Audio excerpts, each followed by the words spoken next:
eu queria que as pessoas manifestassem aqui o que esse espírito, antes de você compreender o Evangelho, antes do entendimento do Evangelho ter chegado a você, antes de você saber fazer a diferença entre Jesus e a religião, entre o Evangelho e o cristianismo, entre Jesus e o fenômeno humano, histórico, político, social chamado igreja, antes dessa diferença, como é que estava a sua mente? Como é que estava o seu olhar? Como é que estava a sua cabeça? Como é que ficou a sua alma? Quais eram os seus monstros, seus medos, suas doenças, seus pânicos? Como você se afastou de amigos, de pais, de pessoas? Como você se alienou? Como você de repente se percebeu todo panicado, nervoso, angustiado, vendo o demônio atrás de cada objeto, de cada pessoa? E como você perdeu a chance humana do encontro? E quem sabe agora, pelo entendimento do Evangelho, como tudo isso está sendo reconstruído na sua vida.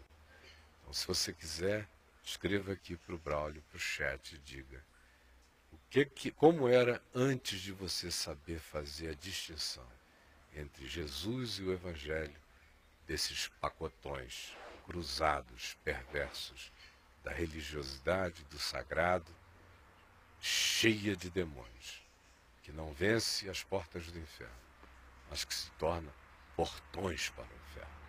Eu perdi 10 anos da minha vida nesse evangelho doente. Quase perdi meu marido, pois até o sexo para nós virou apenas uma obrigação.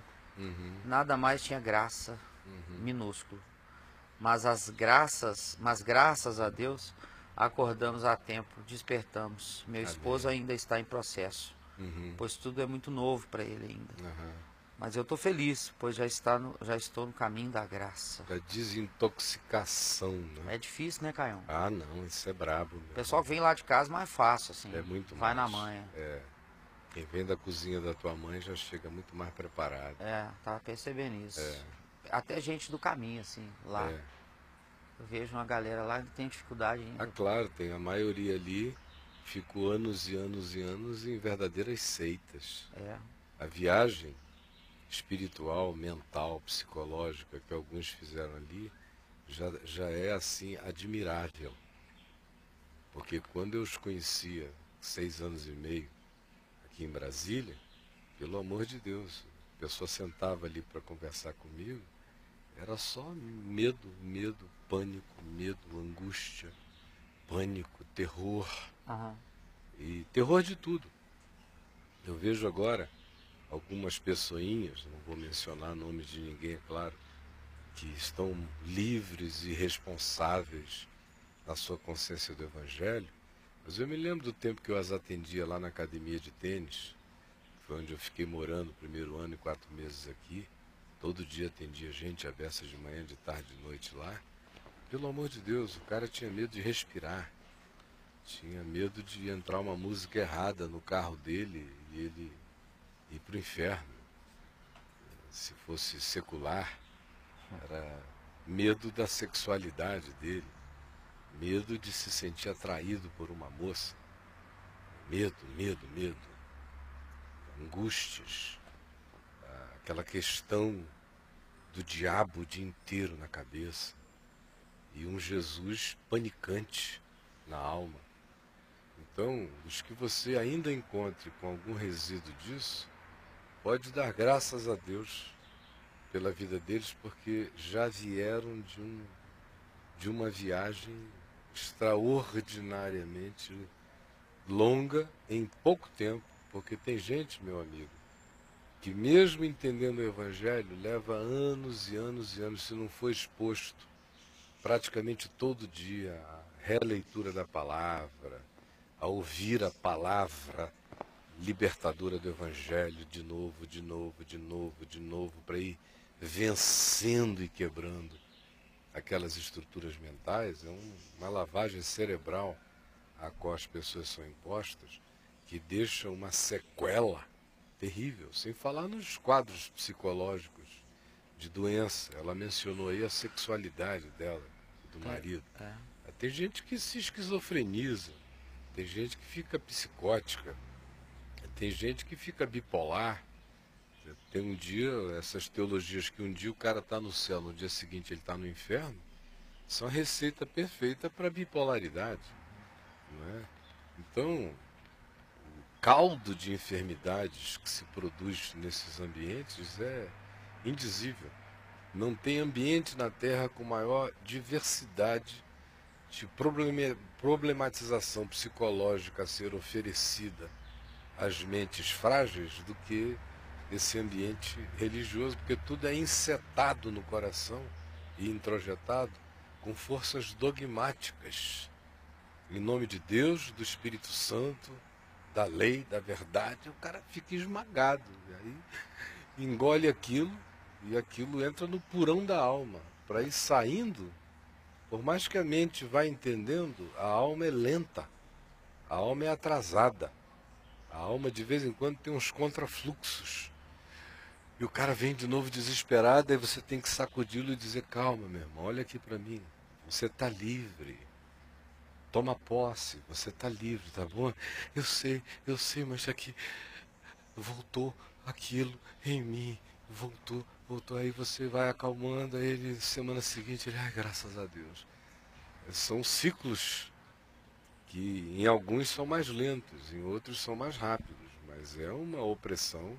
É um império de trevas psicológicas. O fio condutor para a absorção da mensagem que se prega geralmente é o medo, né? Porque é muito mais fácil você dominar e manipular a partir do medo e nunca o amor. Nunca. Né? Por isso o resultado é sempre esse, né? Nunca a liberdade, nunca a consciência, nunca a autodeterminação, nunca o poder de andar com as próprias pernas seguindo o Evangelho, seguindo Jesus com a sua própria mente. Isso não se quer dar às pessoas, porque senão tira-se o controle que se tem sobre elas. Uma coisa que tenho notado também, Caio, que as pessoas às vezes elas ficam assim, dá um pepino na vida do cara, entendeu? Acontece um problema e tal, uma coisa, um revés. O cara acha que Deus não existe. E você já usou tanta essa expressão aqui, que existem as adversidades que catapultam você para outras coisas, para outras histórias mais legais. A pessoa não consegue relaxar nessas adversidades. Isso é por causa da teologia moral de causa e efeito. Então, se eu sou da igreja e se eu fui batizado, digo que Jesus é o Senhor, associando a teologia moral de causa e efeito mais a teologia da prosperidade, que crente não fica doente, crente não tem adversidade, crente isso e aquilo, meu amigo, é um projeto de fantasia terrível, é anti-existência. A existência esboroa esse projeto e o cara que crer nele fica sem pai, sem mãe, fica órfão. Porque ou ele surta dizendo, deve ser porque eu cometi alguma coisa, que eu não sei nem o que é, que esse mal me aconteceu, aí ele se põe no inferno, na companhia de demônios. Ou então, ele dizendo, eu não fiz nada, ele tendo assim aquele espírito de Jó, que se examina e diz, eu não fiz nada e a promessa era essa, ele não é ensinado a dizer, o Senhor deu, o Senhor o tomou, louvado seja o nome do Senhor. Então, se o Senhor deu, o Senhor não toma nunca mais, e se tomar eu estou de mal com ele, então Deus não existe. Aí o cara vai para o outro polo, para o outro extremo. E tem também aqueles que dizem, não, Deus é Deus, eu é que não presto, e adoecem de todas as doenças psicológicas que você queira, possa imaginar. Vão ficando doentaços. Né? Deus sabe o que faz, cara. Deus... Ninguém tem dificuldade de entender isso. E de confiar, é só questão de confiar. Deixa rolar, cara. Você é um cara que diz, minha mãe ficou doente, minha mulher está com câncer, eu não creio mais em Deus. Ele nunca de fato conheceu a Deus. Ele conhecia as promessas conceituais do Deus do pacotão religioso, que era um Deus de fantasia. Não era o Deus da verdade e nem da vida, ao qual A gente encontrando aprende a amá-lo por nada, a servi-lo por nada. Não é? Já basta o que está feito. Eu sou um ser do lucro, fui incluído num favor imerecido. O resto é ganho. Para essa galera, o caminho, a verdade e a vida é a igreja. Né? Você pensa assim. Caião, outra questão sexual aí, travamentos. A gente, uma mulher, a gente vivia com medo na época do nem sabe o que. Medo de um Deus vingativo que cobra com dor aqueles que não o servem. Ou ainda o Deus que mata em nome dele. E eu morria de medo que ele matasse meu marido porque nós transávamos antes de casar. Perdi anos da minha vida sem ter uma relação sexual satisfatória por conta disso. Do medo. Sem gozar mesmo depois de casado. E só depois que conheci o Jesus do Evangelho consegui relaxar, literalmente, assim, sentir relaxar prazer. E gozar, né? E não é conselho da Marta Suplicy, né? Relaxa e goza. Relaxa e goza. Literalmente gozar com meu marido. Eu já sofri 3 abortos, tenho 2 filhas. Nenhuma das dores que sofri depois desse entendimento me fizeram desmoronar como eu desmoronava antes. Aprendendo, Caião. Continuo aprendendo. Obrigado. Amém. Graças a Deus. Tem outro aqui. Nasci no Adventismo, conheci o pentecostalismo, caí no neopentecostalismo. Vixe.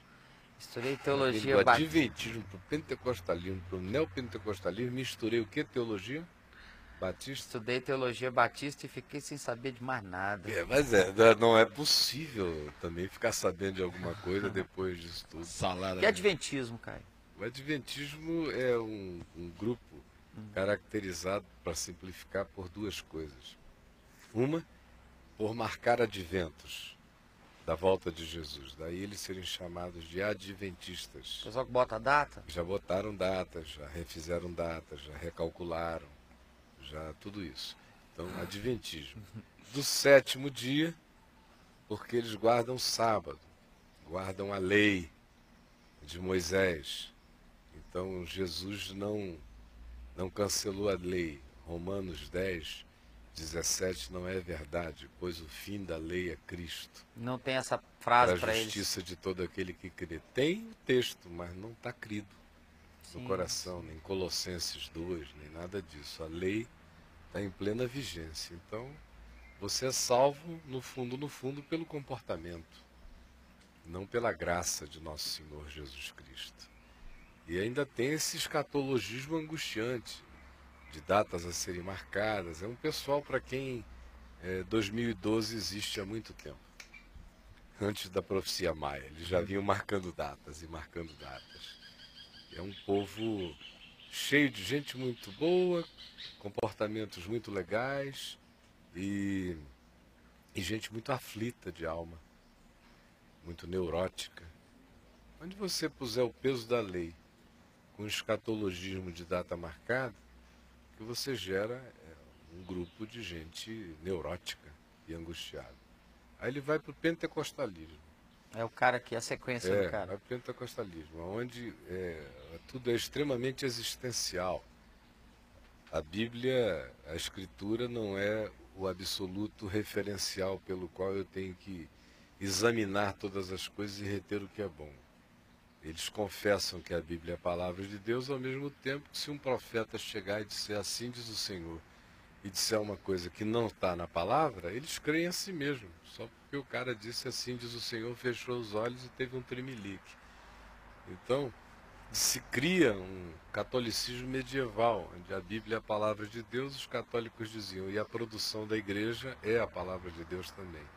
No pentecostalismo, a Bíblia seria a palavra de Deus e a palavra dos profetas, ainda que seja contrária à Escritura, também é crida. Imagina a confusão existencial que fica no coração do cara. No neopentecostalismo, aí já é teologia da prosperidade, declare, afirme, confesse, determine, ponha dinheiro no altar. Mamon é o mediador entre Deus e os homens, é a grana. É como aí o cara vai estudar teologia batista, que é aquela histórica com prevalência da importância do batismo em água, em imersão, sobre quase todas as demais coisas, aquilo ali que é importante, e o sistema batista é outra coisa que tem uma importância fundamental. Você tem que ser um bom batista no sistema de governo da igreja para ser um discípulo adequado do reino de Deus. Põe isso numa cabeça só e bate o liquidificador, é enlouquecedor, meu irmão. Eu vou te dizer. É uma salada de chuchu com piqui, com tomate, com limão, pepino, alho e cachaça com champanhe. É menos indigesto para o estômago do que isso aí é para a mente, para o cérebro, para a alma de qualquer pessoa. Esquizofreniza, gera um... Qual é o teu nome? Legião é o meu nome porque somos muitos. Tudo batendo. O cara tá é uma confusão danada. Eu espero que você volte para o Evangelho, leia só a palavra, fique desintoxicado de tanta toxina religiosa pela simplicidade do Evangelho, seja conduzido à pureza de Cristo Jesus e sirva Jesus com a consciência pacificada. Caio, um dia o cara entender que a Bíblia tem que ser lida com Jesus como a chave hermenêutica, ele já tem meio caminho andado. Olha só, você veio lá da sua casa e já compreendeu isso. Não é? Aí ele pega o Moisés... Tem teólogo aí que ainda está brigando com isso. Hã? Tem um monte de teólogos brigando com isso, sem entender isso, e você veio lá da sua casa e já compreendeu isso. Que maravilha. Um brauliólogo.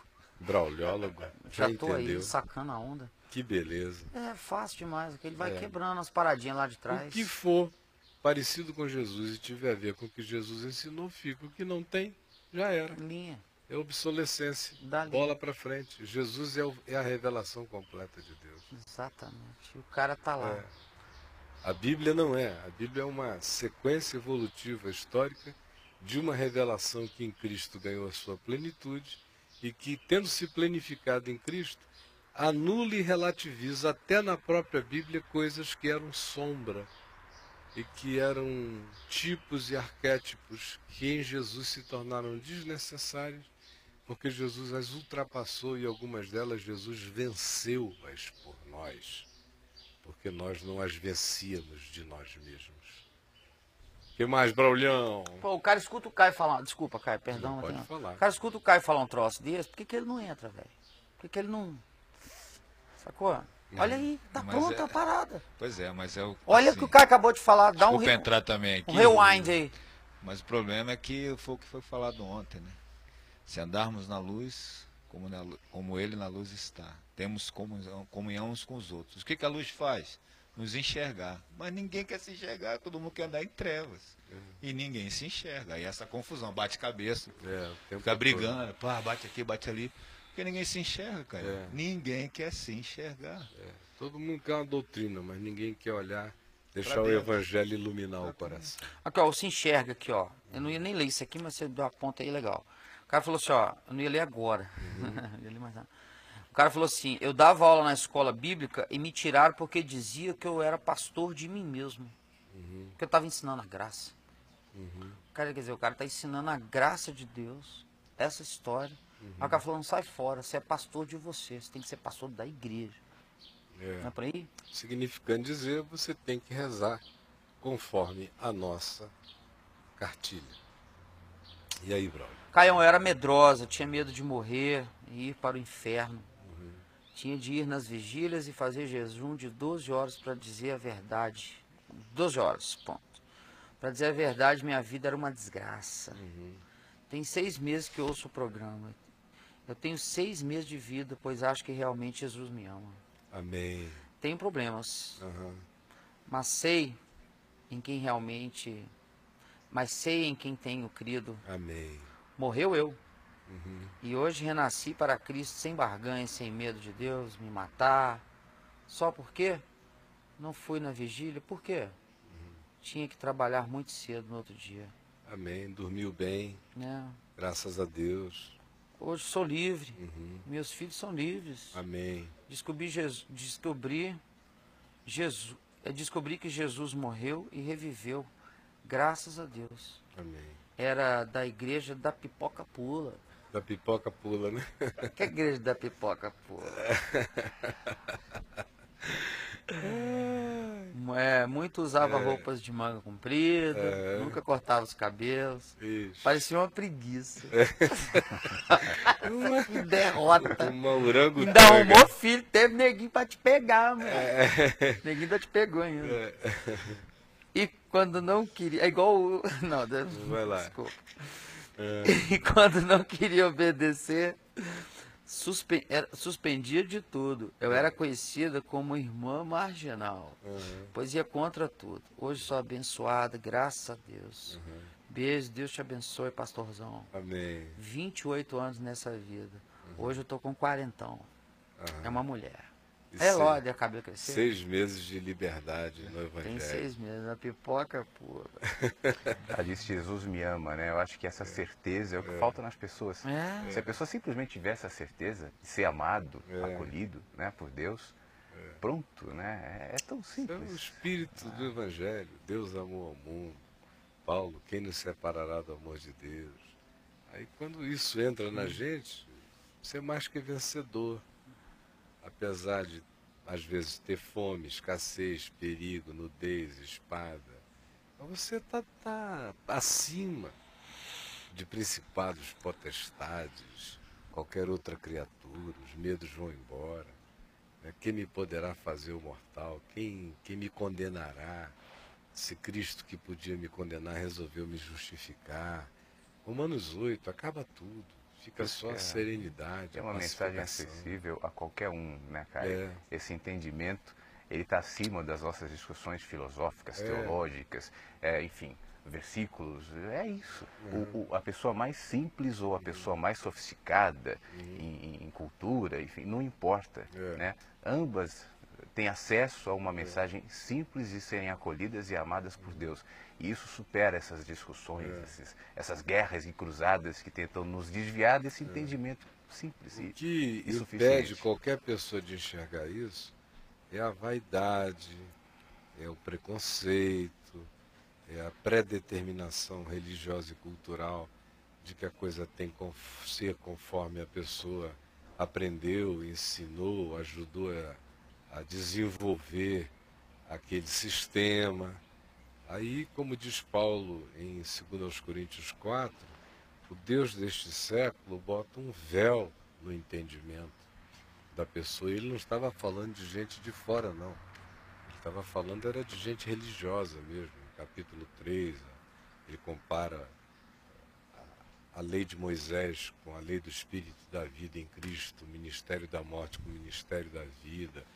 Aí ele diz como a gente tem que tirar o véu de toda hipocrisia e olhar para Cristo para a gente ser transformado. Aí ele entra no capítulo 4 de 2 Coríntios dizendo: mas o Deus deste século cega o entendimento.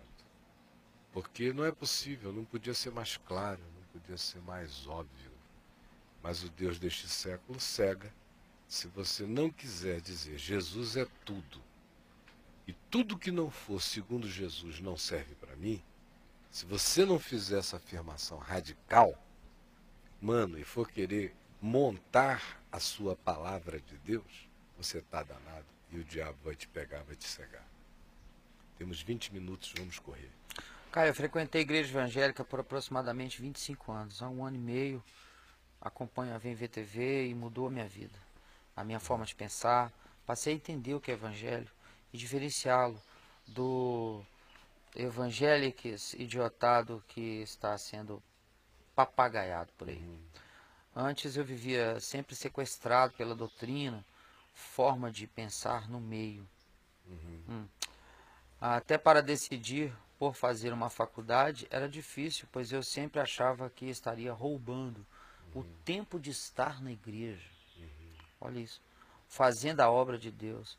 E que não deveria deixar de cuidar das coisas do reino para buscar coisas temporais. Não tem condições de falar tudo que mudou minha vida por aqui, Caião. Mas resumindo, o que tem hoje é uma sensação de liberdade indescritível. Amém. Indescritível. Sou grato a você, Caião, que tem sido veículo dessa graça transformadora na minha vida. Amém. Hoje continuo acompanhando diariamente, vem ver e indico para todos que conheço, pois quero que muitas pessoas bebam dessa água. Amém. É claro que para meus ex-companheiros de ministério, hoje eu sou um desviado, básico. Mas isso é problema deles, que infelizmente se encontram de olhos vendados e ainda e não sabem a diferença entre o evangelho e a religião. Todo mundo, Caio, que descobre o evangelho é desviado. Se Todo desvia mundo. para o caminho. Exatamente. Eu, por exemplo, da minha galera, sou o contrário. Eu virei um babaca. Né? Porque eu era um doido. Né? Aí o cara que é crente descobre o evangelho é o desviado. Ou seja, o cara que tá no evangelho só leva pau, né, bicho? Porque é um falando que ele é um babaca, outro falando que ele é um desviado. Pro pessoal do mundo você embabacou, né? É um babaca. Você virou crente, brother. Você é doido. Presta atenção, rapaz. Você vai ficar aí agora? Não bebe, não fume, não fode. Eu falei, é ruim, hein? Você não conhece os baratos aos quais você está sendo introduzido, né? Se neguinho tivesse a viagem que eu tive semana passada num papo que teve aqui. Coitado Deus. Ó, nem o Beck mais poderoso deu aquele barato que deu em mim aqui semana passada. Tô trazendo um doidão, brother meu, aquele bem da chincha mesmo, pra sentar aqui e falar, brother, senta e viaja. Senta e viaja. Ninguém não tem noção do surf, cara. Enfim. Maravilha. Aí o outro é desviado. Desviado pro caminho. Caído de cara no amor de Deus. Poxa vida. E aí, brother? Aí o 2012 tá chegando, o chão racha na tua frente, tu olha e fala, beleza, cara, vamos nessa. Indiana Jones, onde é que tá a pontinha pra eu pisar? Vou atravessar, Tô né? nessa faixa, Canhão. Amém. O chão racha, você pisa na ponte e vai rachado, velho, e vai andando. Vai e o troço flutua. Vai, flutuando no nada e pisando em solo firme. Na fé. Caio, realmente existe uma grande diferença entre seguir Jesus e seguir o medo da religião. Mas me responda, por favor. Se Jesus encontra-se com um feiticeiro, ele não falaria nada a respeito de que ele precisa mudar suas práticas, como ele fez com as pessoas que ele encontrava e dizia, vai, não peques mais? A graça é uma permissão ao pecado deliberado ou a graça em nós suscita mudança? Obrigado por esse espaço para tirar dúvida. Caio, eu li essa aqui de chute, mas assim, eu não sei se tem a ver com o tempo, se você não quiser falar. Não, deixa aí. Desculpa. Agora, eu queria que ele me dissesse quantas vezes Jesus procurou pessoas, acusando pessoas de qualquer coisa. Sim. Quantas? Me mostra aí no Evangelho. Quando esse homem aí, a quem Jesus disse agora, vai, não peque mais, primeiro João 8, a mulher adúltera. Estava todo mundo, a religião, jogando pedra nela, ele está esquecido disso. O que parou a pedrada? Foi a graça. Se a intervenção da graça, do favor imerecido, que a lei de Moisés mandava soltar a pedra mesmo na cabeça. Então foi a intervenção da graça que estancou a pedrada. Aí, mulher, onde estão aqueles teus acusadores? O cara não lê nem o contexto. Onde estão os teus acusadores? Ninguém te condenou? Aí a mulher disse, não, Senhor. Jesus disse, nem eu tampouco te condeno. Agora, vai e não peques mais. Ele quer o que mais? Para saber o que é graça. Estanca o fluxo do juízo humano, das pedradas. Tira do coração humano o peso esmagador e diabólico da culpa, porque no passado não cabe mais nada, mas no futuro ainda cabe tudo. E mostra para ela o futuro. O futuro na graça pode adulterar e voltar sempre? Não. Está resolvido aqui, eu não te condeno. Agora vai aprender a viver como gente. Vai se dar valor. Vá amar a verdade, não a traição e a mentira. Vá e não peques mais. Ou aquele caso de João 8, do cara lá à beira do tanque de Betesda, que Jesus curou. Querem ser curado. Jesus não chegou dizendo, ó, por causa de um pecado tu foste colocado aqui neste lugar. Só perguntou, você quer ser curado? E o cara disse, ah, não tem ninguém que me jogue no poço quando a água é agitada, aquela história toda, João 5. Aí Jesus disse, levanta, toma o teu leito e anda. Aí o homem vai andando, fica curado, Jesus dá uma sumida do pedaço, vem aquela confusão dos religiosos em cima dele, porque ele estava carregando o leito no dia de sábado, é a religião, é a antigraça, brigando contra a cura, contra o milagre, contra a bondade, que não fez perguntas, só curou. A única pergunta é, você quer ficar bom? Quero, então fica. Quando Jesus encontrou mais adiante, disse, olha, toma cuidado, não peques mais aqueles pecados que você tinha se viciado neles, para que não te suceda coisa pior. Porque aquele problema do homem era provavelmente uma causa psicossomática, de culpa, renitente crônica, acerca de coisas que o homem antes fizera, pelas quais ele adoecera. Não como um juízo de Deus, mas como um juízo da própria consciência contra o corpo. Então não faças mais isso para que não te aconteça coisa pior. Quem mais você vê Jesus procurando, indo atrás de alguém para encontrar um feiticeiro? Não tinha nenhum feiticeiro nos dias de Jesus? Tinha feiticeiro a beça, meu irmão. Tinha pagão pra caramba. Para todo lado, inclusive em Israel. Mas Jesus não puxa o assunto. Jesus não puxa nenhum assunto com ninguém. E quando ele puxa, olha a descrição dele. Chega para a mulher de Samaria, lá em João 4, dá-me de beber. Ele não falou, escuta, quantos maridos você tem? Esse que agora tu tens não é teu marido. A mulher que puxou o assunto, ele não entrou nessa conversa. Você podia me compartilhar um pouco d'água? Dali daquele encontro humano foram sendo suscitadas questões que a mulher levantou. Jesus não levantou nenhuma questão, ele só pediu um pouco d'água. Veja se Jesus levantou qualquer questão ali. João 3, lá com Nicodemos, que era membro do Sinédrio, quem procurou quem? Foi Jesus que encheu o saco de Nicodemos, na casa de Nicodemos, uma noite, dizer, cara, você precisa nascer de novo. Nicodemos é que foi procurar Jesus à noite, cheio de perguntas, e Jesus respondeu. Então é assim em qualquer lugar. Eu podia passar o resto do dia dando exemplos aqui de como Jesus é tão diferente desse espírito. Tão diferente. Mesmo os apóstolos. Você não vê Pedro perseguindo Simão de Samaria. É Simão de Samaria que vai lá oferecer grana para Pedro e João darem a ele o dom do Espírito Santo. Escuta, quanto custa receber esse poder de impor as mãos e o pessoal ficar cheio do Espírito Santo? Aí o pau cantou. O Paulo, você não vê Paulo perseguindo o procônsul Sérgio Paulo. Paulo estava, aliás, o Elimas o Mágico. Você vê Paulo lá pregando para o procônsul Sérgio Paulo, que gostava de Paulo e o procurava para ouvi-lo. Não era Paulo indo bater lá, ficar lá no gabinete esperando horas e horas para ter o privilégio de falar com um procônsul romano. Não tinha nada disso. O cara que ouviu falar de Paulo foi prestando atenção, ficou curioso e ia atrás de Paulo, queria saber mais.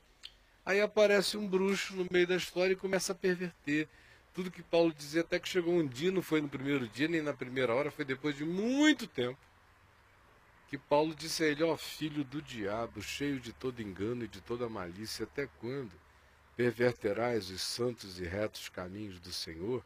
Eis, pois, aí está a mão do Senhor sobre ti, e tu ficarás cego por algum tempo, não foi nem para sempre.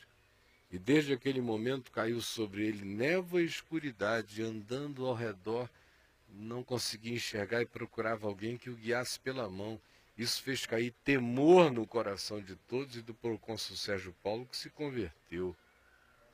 Agora, isso não é uma prática, não é um modo de ser, isso é um extremo de uma exceção, numa hora em que um testemunho do Espírito determina aquela ação. Agora, no meio evangélico, é o tempo todo isso. Encontrou o bruxo ali, já vai se inimizando o cara, já vai lá para briga, já vai para cruzada. Aí é por isso que não ganham ninguém. Eu nunca fiz isso na minha vida e vi a quantidade de bruxos que eu vi e vejo se converterem até hoje, me ouvindo aqui na televisão. Esotéricos aqui em Brasília para todo lado, que vão ouvindo, que vão ouvindo, que vão ouvindo, que vão ouvindo. E eu não poupo de dizer nada do que seja verdadeiro. Só digo num bom espírito, com amor, com graça e sem acusação a ninguém. E dizendo que é tempo de ignorância quando se está assim. E o coração das pessoas vão se abrindo. Eu entro na casa de qualquer um que me chame para comer, eu vou lá e como. Agora, Paulo diz para eu não comer com aquele que, se dizendo irmão, é ladrão, roubador, canalha, ludibriador do próximo, manipulador do evangelho. Paulo diz lá em Tito, com esses eu digo que nem comais. Com esses que se dizem crentes e são assim. Agora, com o alienado, eu não quero saber quem ele é não. Tudo que me puser à mesa eu dou graças ao Senhor, parto o pão e como. Vira uma eucaristia. Em nome de Jesus. Como eu me lembro, em quantas ocasiões, mas uma delas ali no Borel, eu subindo ali, muitas vezes que fui lá, e chegava com 15, 20 pessoas, no final havia 2, 3 mil comigo. Num dia uma mãe de santo me convidou para entrar na casa dela. Foi o maior auê dos crentes. Mas, pastor, você vai entrar na casa dela, o que você vai fazer? Quebrar o congá? Vai não sei o que. Que isso, minha irmã? O congá é um móvel dela, respeite.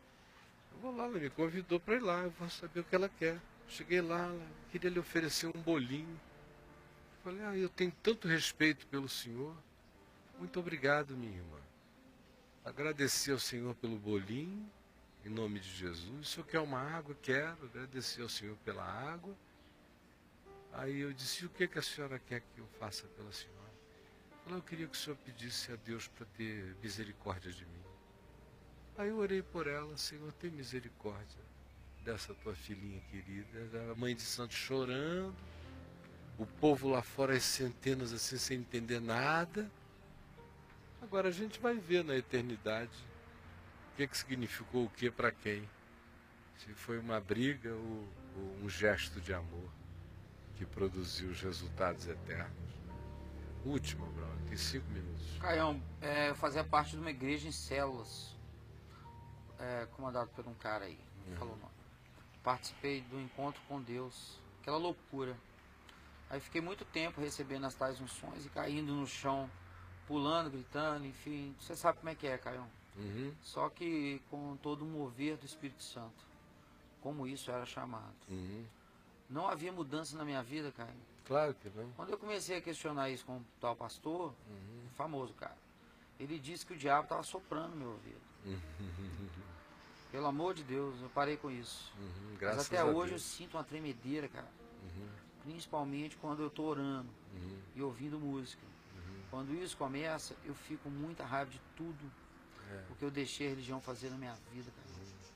Um abraço para você, me sinto livre. Mas isso aí ainda é um estribucho do rabo da lagartixa. É um feedbackzinho pesado. De uma mente que ficou nervosa, condicionada, preparada para quando aquele som chegasse, quando aquele momento chegasse, ela surtasse de histeria, ela fizesse aquela catarse que não era nem psicologicamente aliviadora.